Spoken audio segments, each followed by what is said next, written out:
January 29th, 1945, 2:47 p.m., Holzheim, Belgium.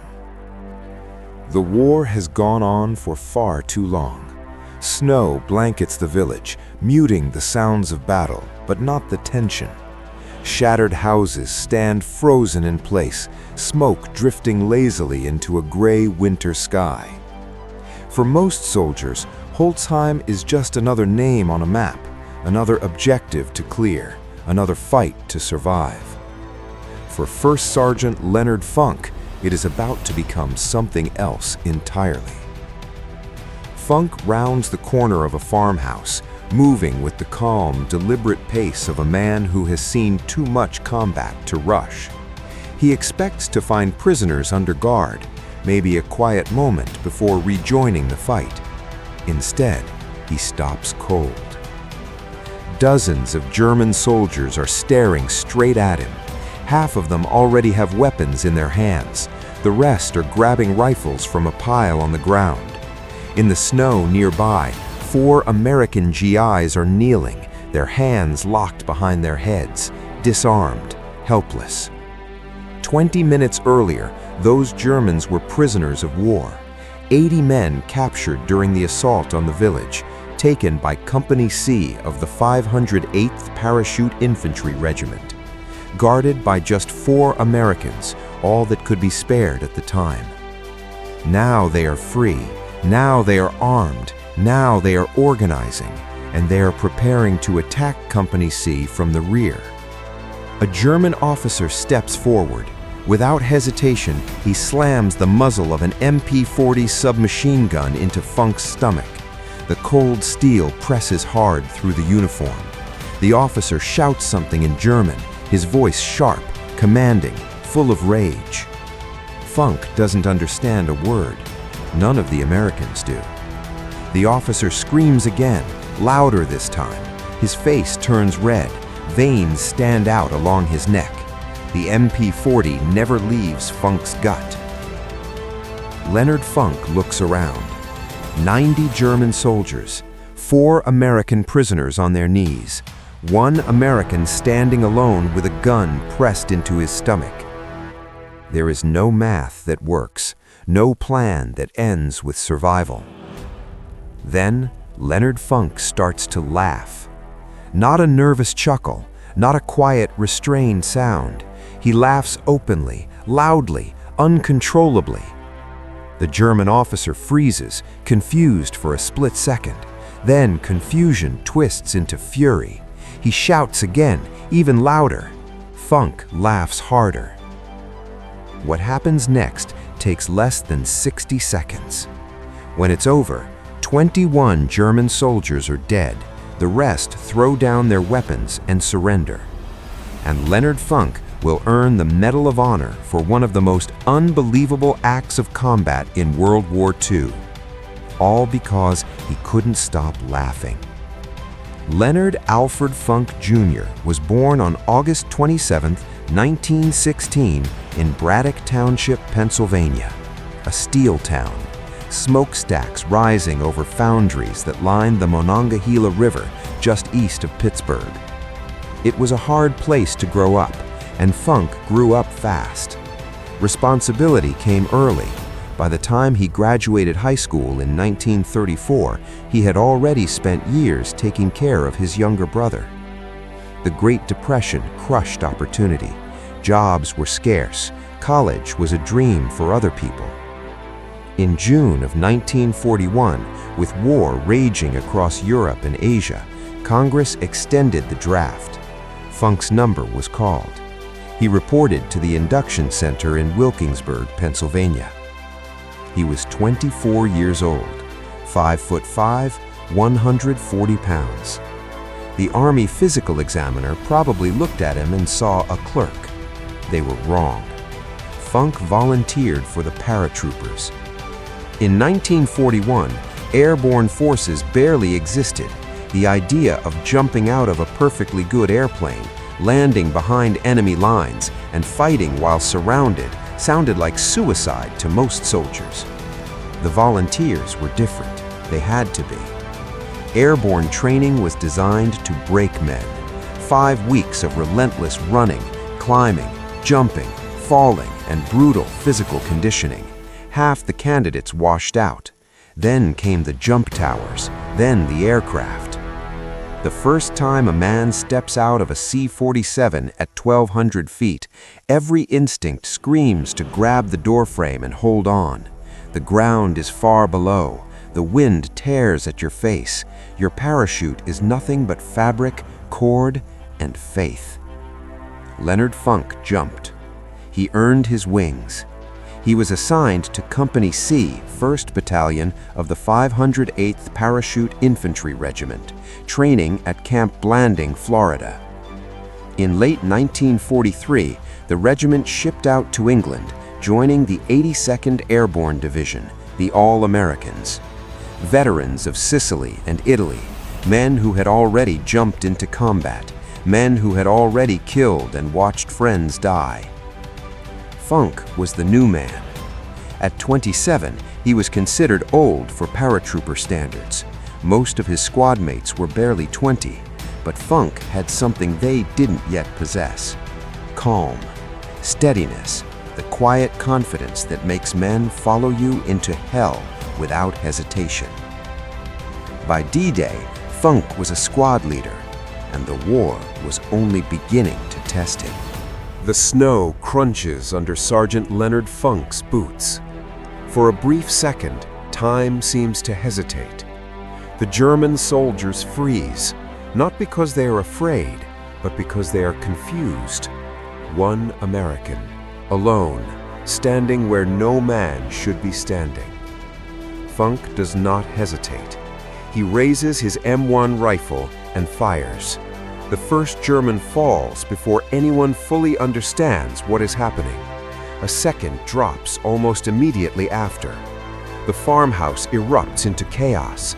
German soldiers scramble for cover, some diving behind walls, others desperately trying to grab rifles from the pile on the ground. Orders are shouted in panic.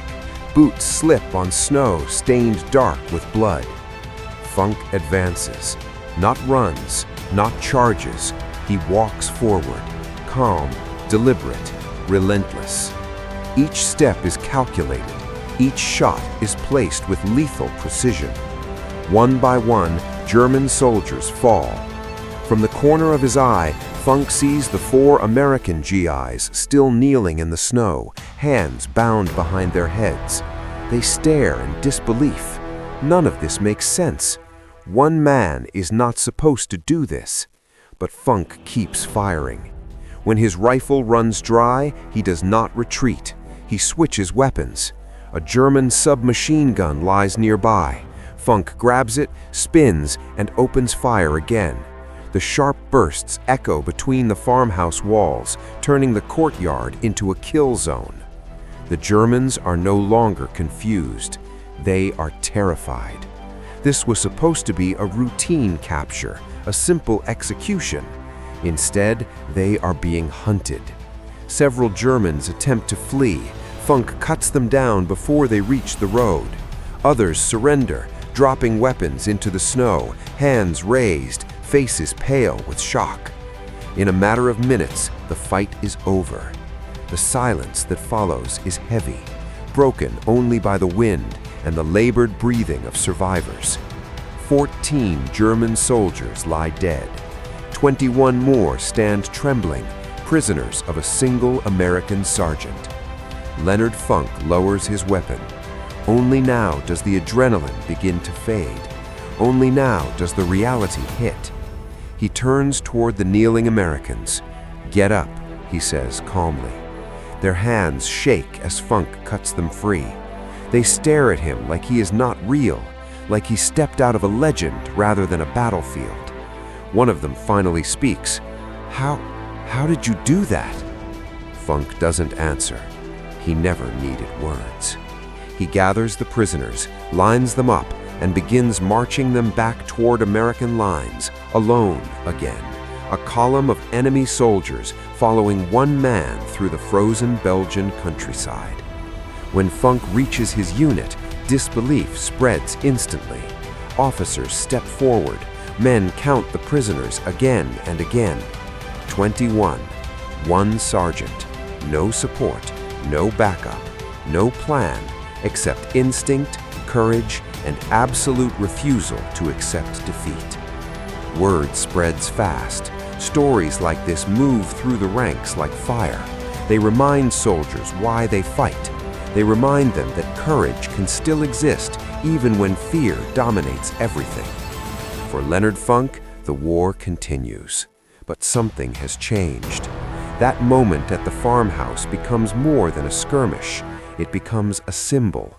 A reminder that even in a war ruled by artillery, tanks, and mass destruction, one man's resolve can still shape history. And this is not the end of Funk's story, because the true weight of what he did, the reason the world would remember his name, was still to come. The war does not stop for heroism. Artillery continues to thunder across Europe. Snow keeps falling.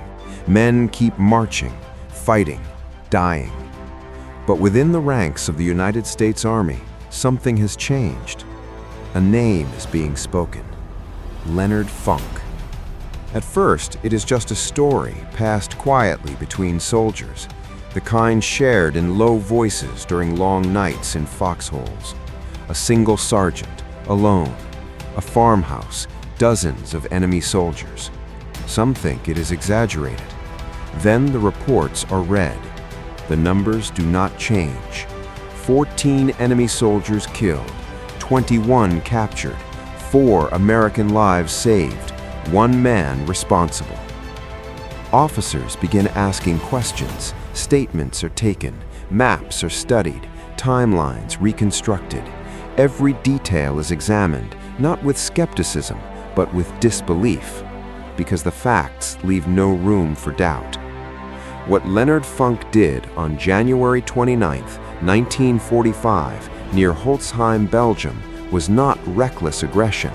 It was disciplined, decisive action under extreme pressure, the purest form of battlefield leadership. The recommendation moves up the chain of command. Company commanders, battalion staff, regimental headquarters.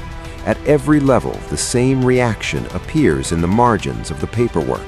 Words like extraordinary, beyond duty, conspicuous gallantry. But medals are not given lightly, especially the highest one. Months pass.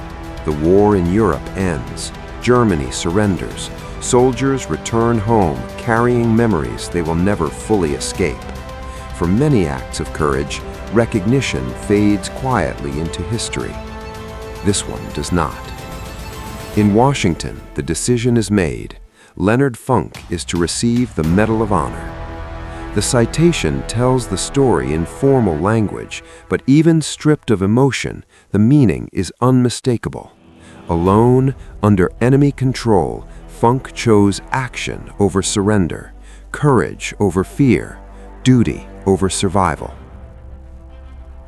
The ceremony is held with full military honor.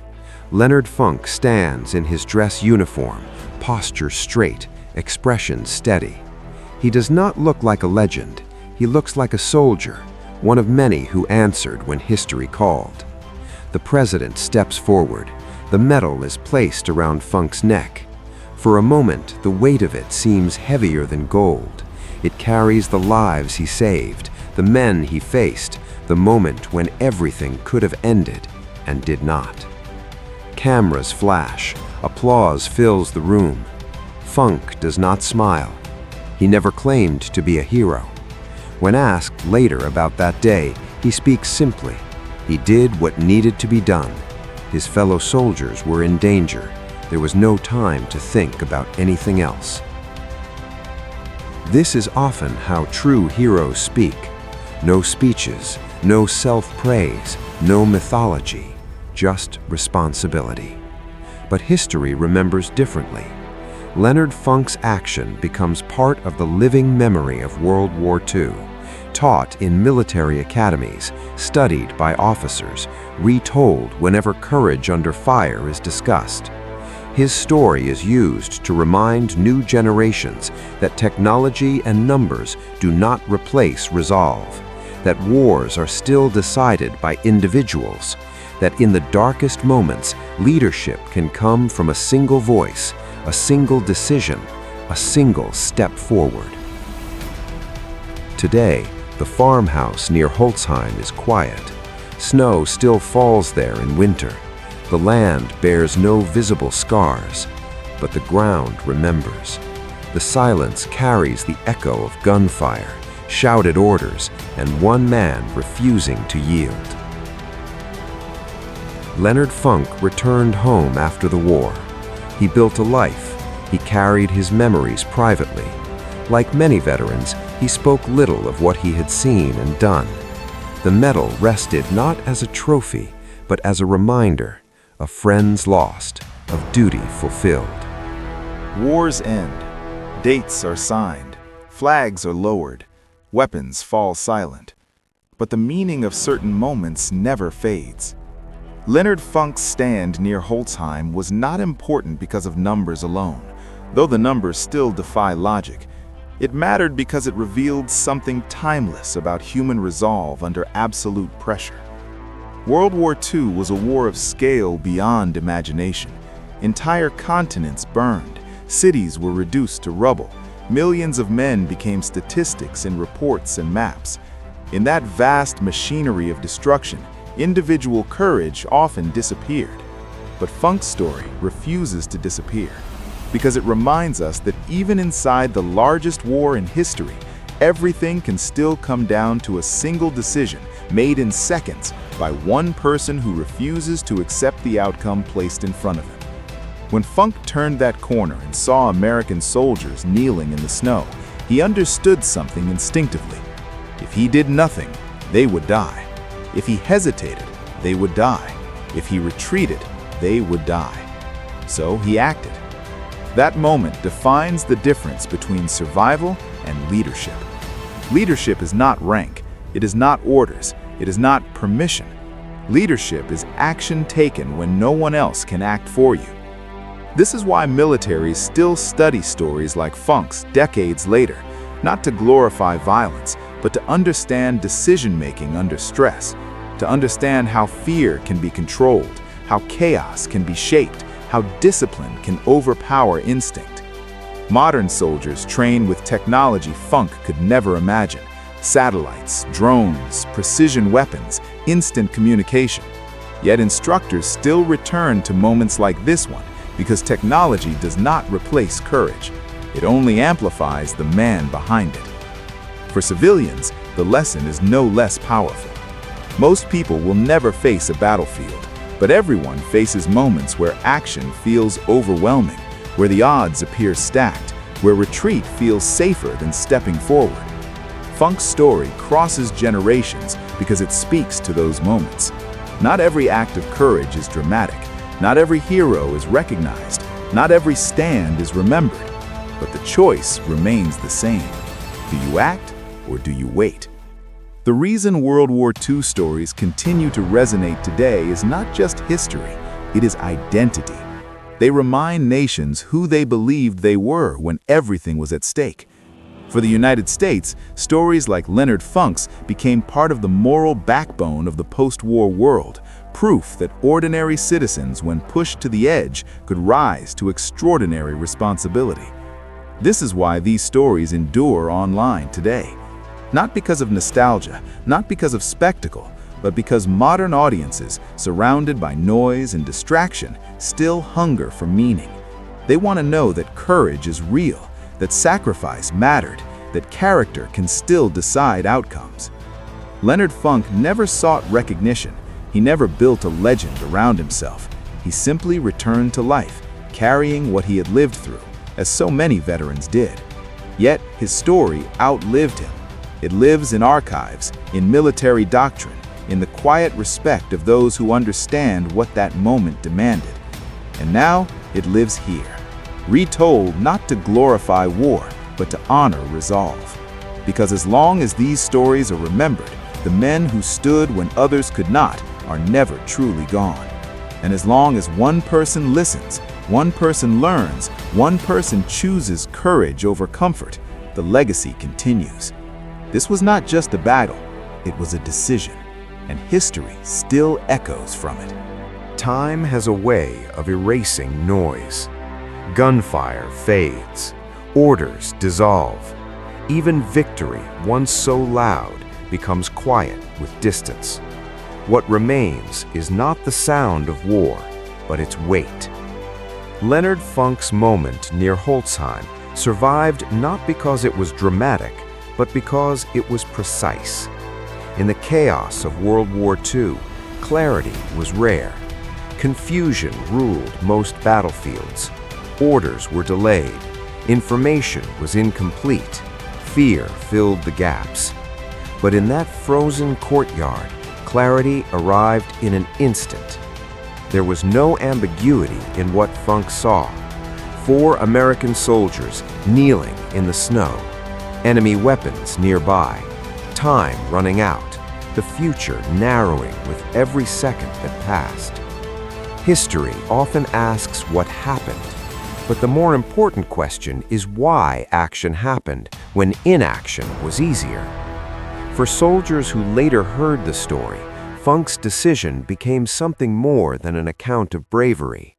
It became a case study in responsibility. Not the responsibility assigned by rank or command, but the responsibility imposed by circumstance. This is the kind of burden that cannot be taught, only recognized.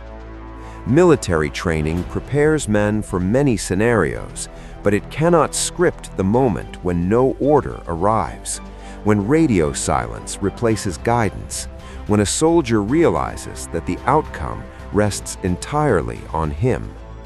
That realization is terrifying, and yet Funk did not retreat from it. The significance of that choice did not reveal itself immediately. Wars rarely pause to acknowledge individual courage. The machinery of conflict continues forward, indifferent to heroism. But among those who understood war intimately, the meaning was unmistakable. Veterans spoke of Funk's action not with excitement, but with respect. They did not romanticize it. They understood the cost of such clarity, the weight carried afterward, the memories that never fully release their grip. Because courage is not free, it demands payment long after the moment passes. Outside the military, the story traveled differently. Stripped of tactical detail, it became a reflection of values tested at the edge of survival. It confronted civilians with an uncomfortable truth. Most defining moments do not announce themselves. They arrive suddenly, without warning, demanding immediate choice. There is no rehearsal, no second attempt. This is why World War II continues to resonate in the modern era, not because of nostalgia, but because it represents the ultimate stress test of principles. Nations claimed values, individuals were forced to prove them. Leonard Funk did not act to embody patriotism. He acted because duty at that moment had only one meaning. Later generations often search for heroes in grand narratives, speeches, flags, celebrations. But real heroism often appears in isolation, without witnesses, stripped of symbolism. A man, a decision, an irreversible outcome. As years passed, the farmhouse near Holzheim became just another structure in a peaceful landscape. Travelers passed without knowing. Fields grew quiet again. Nature reclaimed what violence had disturbed. But memory does not require monuments. It survives in transmission, in stories told quietly, in lessons passed down without ceremony, in standards set not by words but by example. Leonard Funk's action endured because it defined a boundary, a line between what could have happened and what did, between surrender and resistance, between inevitability and refusal. That line still exists. Every generation encounters it in different forms, not always with weapons, not always with lives visibly at stake, but always with consequence. And that is why this story continues, not as a relic of the past, but as a mirror. It asks a question no era can escape. When the moment comes and no one else can answer, what will you do? History often pretends that moments end, that once the last shot is fired, once the report is written, once the date is recorded, the event becomes complete, sealed safely in the past. But that is not how reality works. Some moments never truly conclude. They stretch forward in time, quietly shaping decisions, values, and identities long after the battlefield has gone silent. Leonard Funk's stand near Holzheim was one of those moments. At first glance, it appears contained. A farmhouse, snow, enemy soldiers, a single American sergeant. The numbers are finite. The timeline is brief. Minutes, perhaps seconds, determined everything. Yet the consequences of that decision ripple outward, far beyond that courtyard.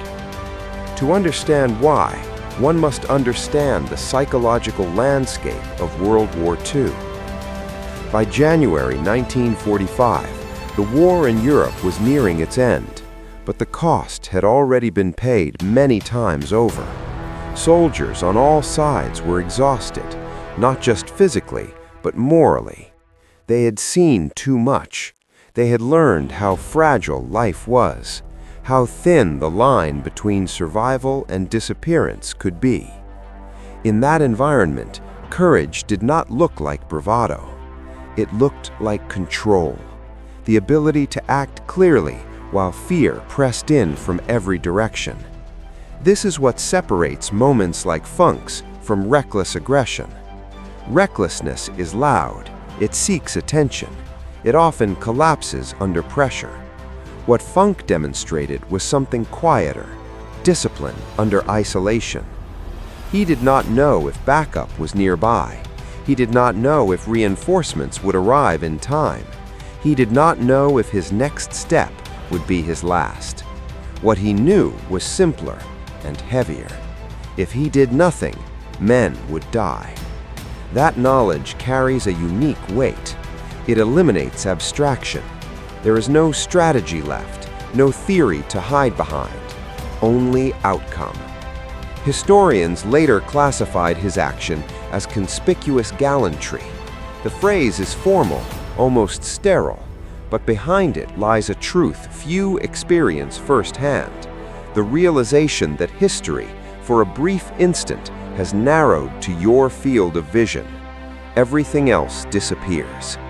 When Funk stepped forward, he crossed an invisible threshold, one that soldiers recognize instantly, but rarely speak about. The threshold where fear no longer negotiates, where hesitation becomes more dangerous than action. This threshold exists in every war. Most people never cross it. Some retreat from it. A few step through. What follows is irreversible. For the men who survived because of Funk's decision, life continued, but not unchanged. Survival itself carries responsibility. The knowledge that your existence hinges on someone else's choice reshapes perspective. It alters how risk is understood, how gratitude is carried, how silence is respected. They returned to families, to jobs, to normalcy, but the memory traveled with them, not as a dramatic tale, but as a quiet truth. I am alive because someone else refused to step back. That awareness does not fade. Within the military, stories like this serve another purpose. They recalibrate expectations. In training rooms decades later, instructors speak about leadership as something dynamic, something that does not always come from rank or command structure. Funk's story reinforces that lesson with brutal clarity. Leadership emerges where responsibility is accepted, not assigned, accepted. This is uncomfortable knowledge. It means that at any moment, anyone may be required to carry more weight than they expected, that duty is not always fair, that preparation does not guarantee comfort. But it also means that agency remains intact, even in chaos. World War II is often remembered through grand narratives, invasions, conferences, surrender ceremonies. These are necessary markers, but they obscure the reality that the war was decided not only by plans, but by countless individual decisions made under pressure. Moments like Funk's form the connective tissue of history. Remove them, and the story collapses into abstraction. Beyond the military sphere, Funk's stand challenges modern audiences in subtler ways. Today's world is saturated with spectacle. Heroism is often portrayed as dramatic, visible, celebrated in real time. Social validation follows action almost instantly. But Funk's moment offered none of that. There was no audience, no certainty of recognition, no guarantee of survival, only consequence. This distinction matters because it reveals the difference between performative courage and authentic resolve. One seeks acknowledgement, the other accepts anonymity. Leonard Funk did not know his name would be remembered. He did not act for legacy. He acted because the moment demanded alignment between values and behavior. That alignment is rare, and it is fragile.